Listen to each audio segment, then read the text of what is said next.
questions. It's more on hydrostatics, diba? Or the study of fluids at rest.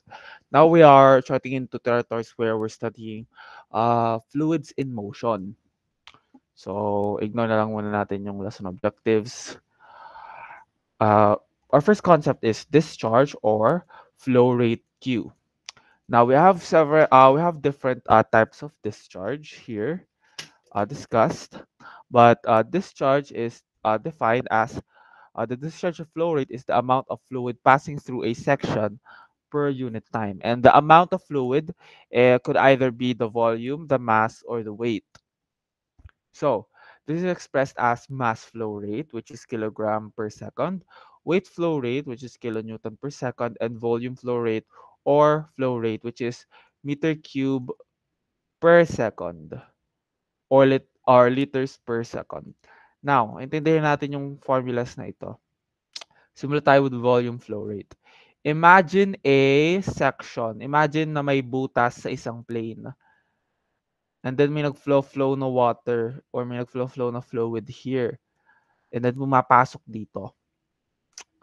Ngayon, sabi dito may area, di ba? Area multiplied by velocity. Assuming that this is the area ng cross-section where nag-flow yung ating fluid. And then, may minultiply siya yung area na to by a velocity. Velocity being meters per second, di ba? Or a length per second or length per time value. So, since meron tayong area which is, sabihin natin meters squared, and then multiply natin siya by meter per second, mapapansin mo na we multiplied it by a certain amount of meters. So, ayun, edi kung minultiply natin siya, it's actually having a volume. Parang in 1 second, a volume is ejected out of the cross-section in a specific amount of meters. So, pag minultiply natin siya, we actually have a meter cube per second value, meaning that there is an X amount of cubic meter that passes through the cross-section per second. So, yun yung sa volume flow rate.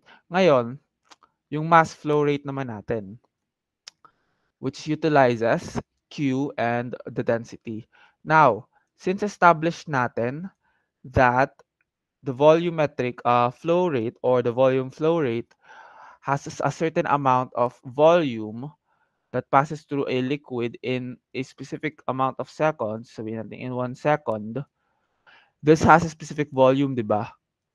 Ngayon, given that we know the density of the fluid, we're actually able to get the mass of of the amount of fluid that passed through the cross section. Gawin ulit natin yung dimensional analysis para mas intindi natin. But we have here the density, di ba? Which is kilogram per cubic meter. It's saying na parang, oh, there's a certain amount of mass per amount of volume sa ating density. Now, since per amount of volume yun, kung gagamitin natin yung volumetric flow rate, which is equal to meter cube per second, we're actually able to get kilograms per second. Now, simplify muna natin pala. Kung minultiply lang natin siya by a specific amount of volume, diba we get kilogram? Kasi as per definition, the density is basically the amount of mass per unit volume. But in terms of mass flow rate, we get it as per unit time. So yun yung mass flow rate. Ngayon, for weight naman, same concept. We have a volumetric flow rate, but this time yung weight natin or yung ating weight flow rate is multiplied by the specific weight. Specific weight being the amount of force or in Newton or kilonewton per cubic meter. So cancel ito, we get Newton per second or kilonewton per second or any other force value over second. And for these, given na define ko na naman yung each variables. Is that understood, everyone? Formulas pa lang to. Okay. So keeping those formulas in mind, we have the definition of terms naman. So, definition of terms, hindi ko siya masyadong gagawin in detail yung pag-discuss natin kasi I do believe na mas nagiging practical yung application natin ng mga terms in problem solving instead. Excuse me, sorry. So, fluid flow may be steady or unsteady, uniform or non-uniform, continuous, laminar or turbulent, one-dimensional, two-dimensional or three-dimensional, and rotational or irrotational. So for steady and unsteady flow, we define steady flow uh, as something that occurs when the discharge Q passing a given cross-section is constant with time. What does that mean? So again, in the same, actually dito sa ano, gawin nating tube siya.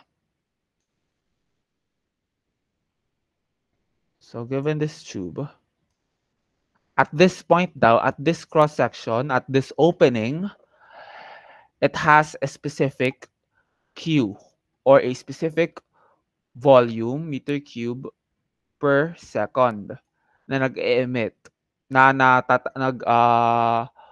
nag-flow through the opening. When in time daw, it is the same. So parang in 2 seconds, it's the same. In 3 seconds, it's the same. In an hour, it's the same. But for it to be unsteady flow or unsteady, the flow Q at the cross-section varies with time. So parang nag-iiba-iba siya per time. Malay nyo, hihina siya sa ano, hihina siya by 5 seconds, hihina siya by this. So yun yung definition ng steady flow. It's basically the same discharge per unit time sa isang opening. Excuse me. Now, moving on to uniform and non-uniform flow naman. Uniform flow occurs if, with steady flow for a given length or reach of a stream, the average velocity of flow is the same at every cross-section. This usually occurs when an incompressible fluid flows through a stream with uniform cross-section. So sabihin natin ito, uniform cross-section ito, di ba? At this point daw, and at this point, and at this point, pare-parehas yung kanilang velocity at uniform flow. Now, kapag at this point mayroong isang specific value ng velocity and meron ditong velocity na iba din and meron ditong ibang velocity, usually dahil incompressible or yung fluid ay either compressible and then nag-iiba-iba din yung cross section, nagiging non-uniform na din siya. Is that understood? Yung steady and unsteady flow and uniform and non-uniform flow?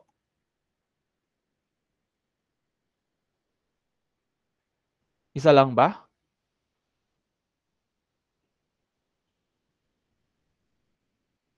Okay. So yan, moving on to another term, we have continuous flow naman. So continuous flow occurs when at any given time, the discharge Q at every section of the stream is the same. So ibig sabihin at this cross-section, at this cross-section, and at this cross-section, parehas yung Q natin. Q1, Q2, Q3 is equal. It's actually also equal to this opening.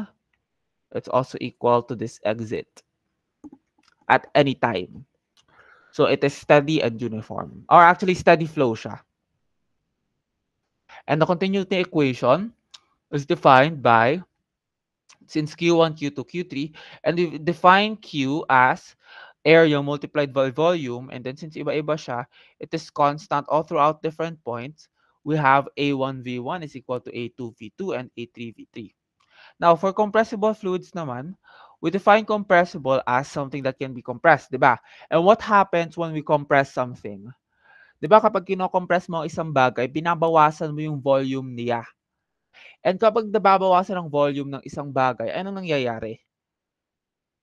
Pag nagbabago yung volume niya and na-maintain yung mass niya, sabihin natin, di ba may density tayo? Kapag ang mass stays the same but the volume decreases, kung ito remains the same, the volume decreases, syempre, tataas yung ating density or nagbabago.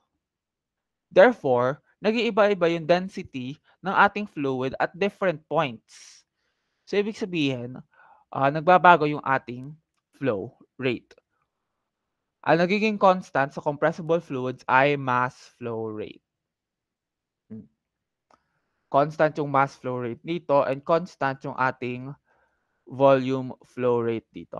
And the mass flow rate, constant dito ang mass flow rate and weight flow rate. Okay. So see, as demonstrated naman dito. Is that understood, everyone, the continuity equation? Okay. Now, diving into more terms before we move on to our problem solving, we actually have laminar flow and turbulent flow. So laminar flow is said to be laminar when the path of individual fluid particles do not cross or intersect with flow. Or intersect, I mean. The flow is always laminar when the Reynolds number is less than 2,100 approximately.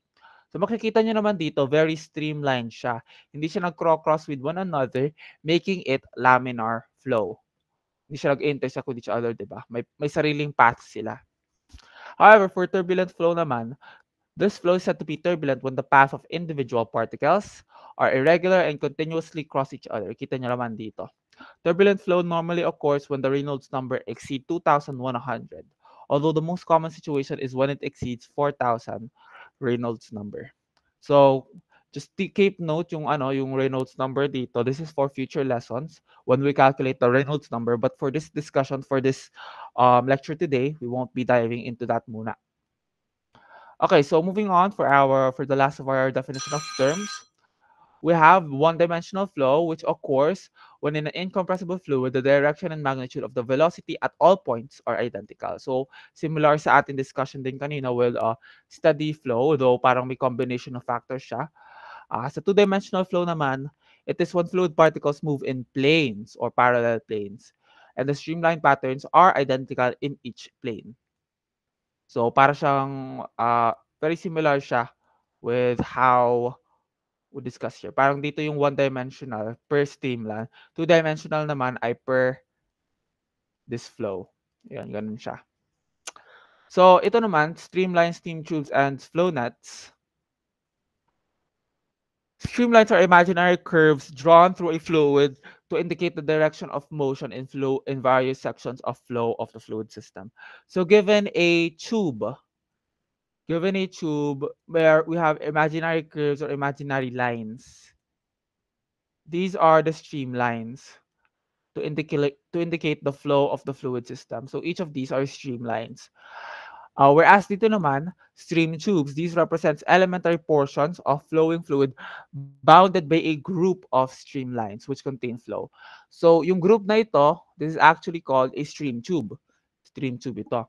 Flow nets naman are drawn to indicate flow patterns in case of two-dimensional flow or three-dimensional flow. When you look up flow nets, you're going to look at parang patterns that look like this. It's actually a group of stream tubes showing where the fluid flows are. Ayan. So, basically, parang streamlines are a group of stream tubes and flow nets are a group of stream tubes. Is that understood, everyone? Concepts lang naman siya. Ayan. So, we actually have the discussion on energy and head as well. The energy possessed by a flowing fluid consists of kinetic and potential energy. The amount of energy per pound or newton of fluid is called the head. So the head is actually a unit of length. Makikita nyo mamaya what we mean by that. And yung kinetic and potential energy is a unit of, I think, joules per second or joule here. Kasi if you recall correctly, our kinetic energy is 1/2 mass ano yun? mgh squared pa yun. Mass times volume squared. Yan yung ating kinetic energy. But this time, ang gamit natin ay flow rate. Mass flow rate, and then para makuha yung kinetic energy in terms of weight flow rate, we get weight over gravity. Give me a second pala.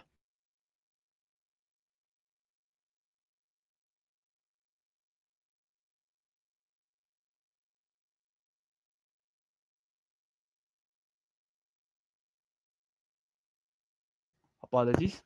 Bali, to find the kinetic energy in terms of the weight flow rate, we express it as 1/2 weight over gravity volume squared. Now, the kinetic or velocity head is actually expressed as velocity squared over 2g. And mas gusto ko siyang explain as we are using them later in the problem solving. Now, aside from kinetic energy, the total energies that are present in our fluid flow are the elevation energy, which is considered as a potential energy, the energy possessed by the fluid by virtue of its position or elevation with respect to its datum plane. So, assuming na parang ang fluid flow natin ay tumataas or hindi siya uniform yung height nila, may change in height, syempre, as indicated by the general formula for potential energy, which is the uh, this mass times gravity times the height, which is also equal to weight times height, we get the elevation energy is equal to the mass flow rate multiplied by gravity multiplied by the z, which is z being the change in elevation. And the elevation head itself is this, z. For pressure energy naman, we have the weight times the pressure energy over the specific weight. And for the pressure head itself, the pressure head is uh, calculated by the pressure over specific weight. Okay? And actually, typical problems call for total flow energy, E, or E specifically here actually is for total head. But the total energy or TE or ET, ganun, depende lang sa pag-express mo, is equal to the kinetic energy plus the potential energies, which again is kanina 1/2 mass flow rate V squared plus ano ulit yun? mgz plus ano yung kanina? Sorry. Plus weight, pressure, specific weight. Yan yung total energy natin. And similarly, the total heads, basically the heads per energy. So dito, yung head nito ng ating kinetic energy, V squared over 2G plus pressure over Y plus Z. So that's a unit of length. Makikita natin later sa problem solving kung paano siya nagagamit. And then for power naman and efficiency is the rate at which work is done.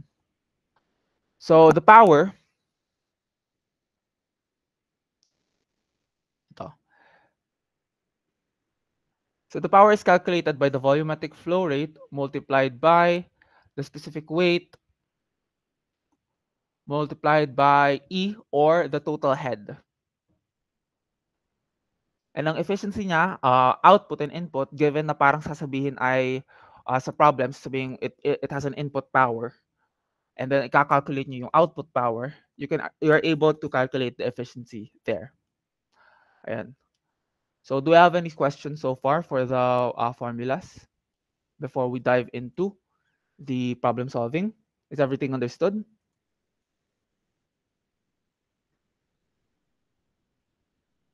Okay. Now let's move on to a problem solving naman. So problem number 1 states that water flows through a 75 millimeter diameter pipe. So ito daw ay 75 millimeter.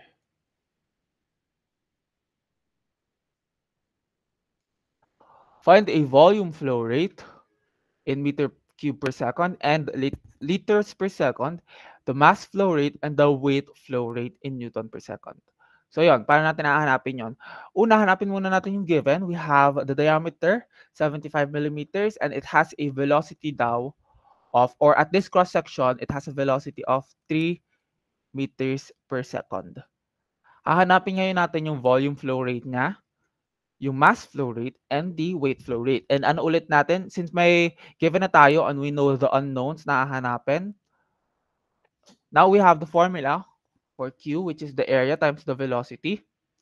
Mass is equal to the density times the volumetric flow rate, and the weight times the weight is equal to the specific weight multiplied by the volume flow rate, which is equal to Q. So, paano natin hahanapin yung area muna?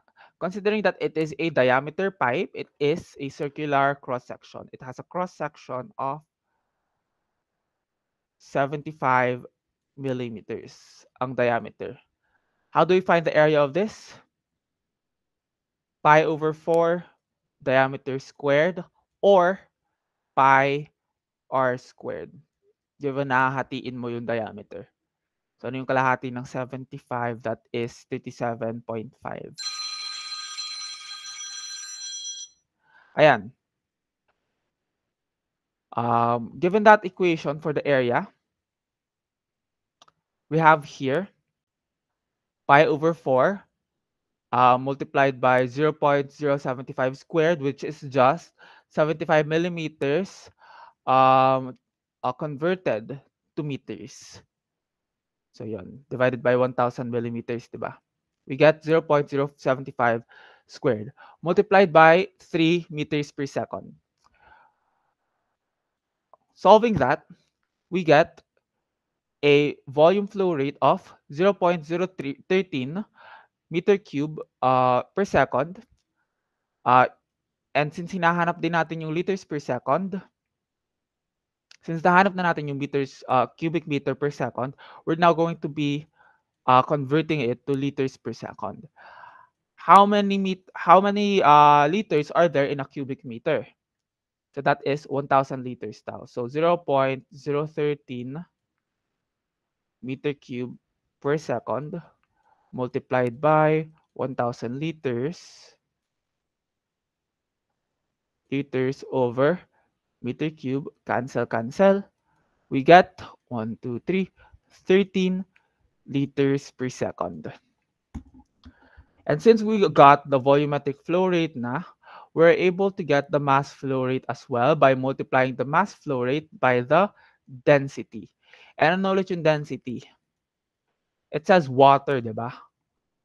And we have our standard value for the density of water, which is 1,000 kilograms per meter cube.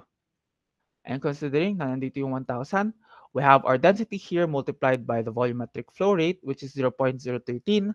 We get 13 kilograms per second. And again, we're trying to find the weight flow naman. We now found the volumetric flow rate, the mass flow rate. We're now looking for the weight flow rate, which is equal to the specific weight multiplied by the volume flow rate. And the specific weight is equal to 9,810 or 9,810 newtons per meter cube or 9.81 kilonewtons per meter cube. But since hinahanap natin ay in Newton per second, we're going to be using this one. So it's 9,810 times the volumetric flow rate, which is 0.013 meter cube per second. We get 127 Newton per second.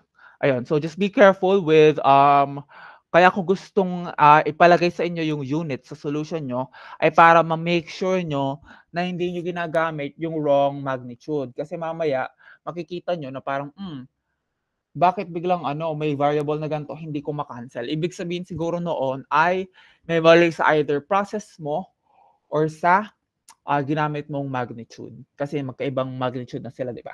Ayun. So that's how we solve for the volume flow rate, mass flow rate, and the weight flow rate. Is that understood, everyone? May questions ba tayo? Okay. So very simple pa lang siya actually. Kasi gumamit ka lang ng formulas and then sinolve mo lang yung area. Okay, let's move on to our next problem naman. So, a 100 millimeter diameter plunger is being pushed at 60 millimeters per second or converted is equal to 0.06 meters per second into a tank filled with oil having a specific gravity of 0.82. If the fluid is incompressible, again, kapag incompressible, it means that the discharge at different points is equal. How many Newton per second of oil is being forced out at a 30 millimeter diameter hole? So Newton per second, what is that? That is the weight flow rate, diba? Okay. So, dahil dyan, let's state our givens first.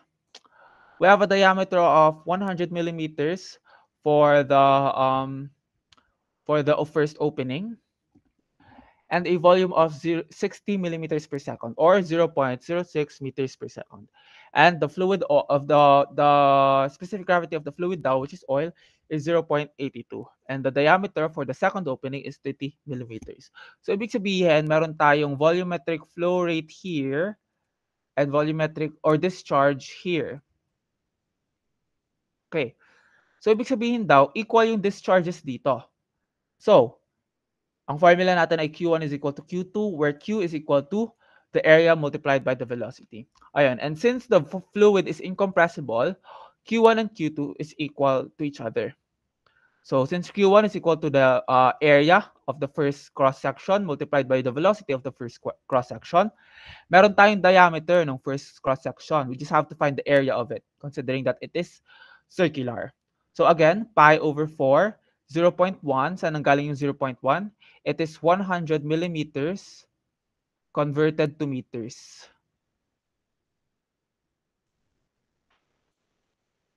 Ayan. So we have 0.1 squared. That is pi over 4 d squared multiplied by 0.06. Saan nanggaling yung 0.06? It is the conversion of the velocity from millimeter per second to meters per second.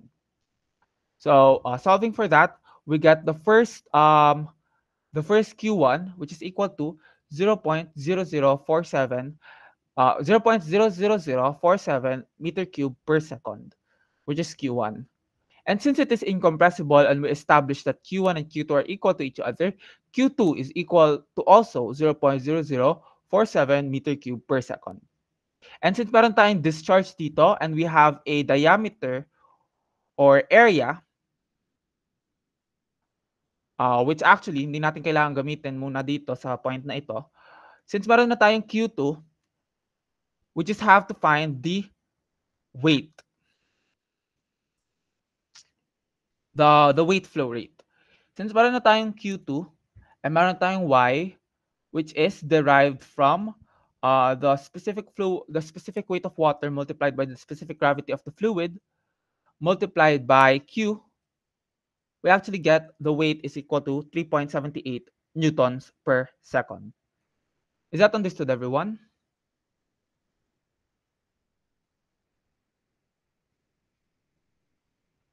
Okay.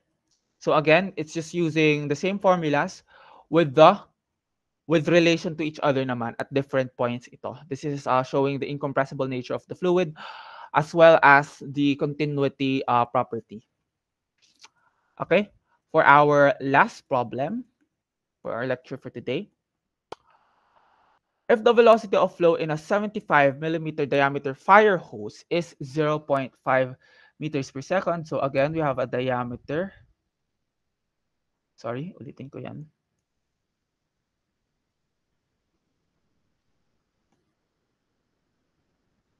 We have a diameter of 75 millimeters and a velocity daw of 0.5 meters per second at a opening of the fire hose. What is the velocity in a 75 diameter jet issuing from a nozzle attached at the end of the pipe? So may pipe daw dito and then may attached na nozzle dito. Yan yung nozzle. And this nozzle has a diameter of 25 millimeters. Ngayon, ang hinahanap natin ay yung power available. Okay, so na-establish na natin yung givens, D1, V1, and D2. Hinahanap na ngayon natin ang power available. Actually, hindi natin ito. Hinahanap na natin yung power available. How do we find the power available? It is stated before ay yung volumetric flow rate multiplied by the specific weight multiplied by E, or also expressed as the weight, flow rate, multiplied by the total head E. Ayan. Anong kulang natin dito? Paano natin mahahanap ang Q?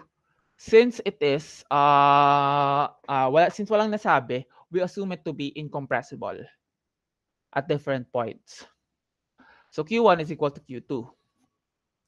Dito natin mahahanap yung ating Q value para sa power, which is equal to the area times the velocity. Paano natin mahahanap yung Y? Y is simply the specific weight of the water. Water kasi fire hose siya eh. But yon, assuming na it's water. And then the total head, or the total energy head, which is equal to velocity squared over 2g. Sir, bakit po walang potential energies yan? Wala namang naging change in elevation and walang external pressure na exert. So, since walang elevation, we're just going to have the kinetic energy here. Ayan, so with those equations, we now move on to our solution. By continuity equation, the volumetric discharge at the hose and the volumetric discharge at the jet are equal with each other. Dahil dyan, the area of the opening here multiplied by the velocity, which is 0.5 meters per second, is equal to the area of this 25 millimeter diameter jet multiplied by its velocity, which is yung hinahanap natin at this moment. Kasi kailangan natin yung velocity for the energy head, di ba? Ayan. So we have 4.5 meters per second. Kasi hinanap yung area ng una, area ng pangalawa, and then multiplied by the velocity ng una, and then may velocity tayo dito that we solved for, which is equal to 4.5 meters per second. Now that we have that, we are able to solve now for Q and E. So ang ating Q dito sa point na ito is just A multiplied by V, again, this, which is yung area dito, multiplied by the velocity of the jet. You get 0.002209 meter cube per second. And now you have Q, check na ito. You have Y, you're finding E naman. And E again is velocity squared over 2g, which is my velocity na tayo dito. So velocity, 4.5 squared over 2 times g, the gravitational force. The acceleration due to gravity is 9.81 meters per second squared. Therefore, we get 1.0321 meters. That is our total energy head. With our total energy head, we are now able to complete the variables for the available power formula. P is equal to 0.00209 meter cube per second, which is the volumetric flow rate, multiplied by the specific weight of water, which is 9,810 meter cube, and Newton per meter cube, and 1.0321 meters, which is the total energy head. Multiply them all together, you get 22.37 watts. And watts is a unit of joules per second or Newton per meter over second. Ayan. So that's how we are able to attain the power available at a specific jet, giving a continuous flow with different areas. Is that understood, everyone?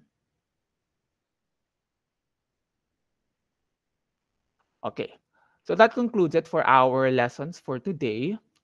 Bale, expect a problem set coming for this week para mas refresh nyo or magamit nyo yung concepts na inaral natin this problem solving, this lesson for today, and the lesson from last week, which involves submerged surfaces, hydrostatics of submerged surfaces. So, syempre, as I've told you before, when you took your midterm examinations, ginagawa natin yung problem sets for you na mahasa sa problem solving para maintindihan nyo each. So, hopefully this time around, maaral nyo talaga thoroughly yung ating problem sets para wala na kayong masyadong problema sa inyong midterm examination. Okay? So with that, I will be doing your second attendance. Please say present when I call your name. Ani,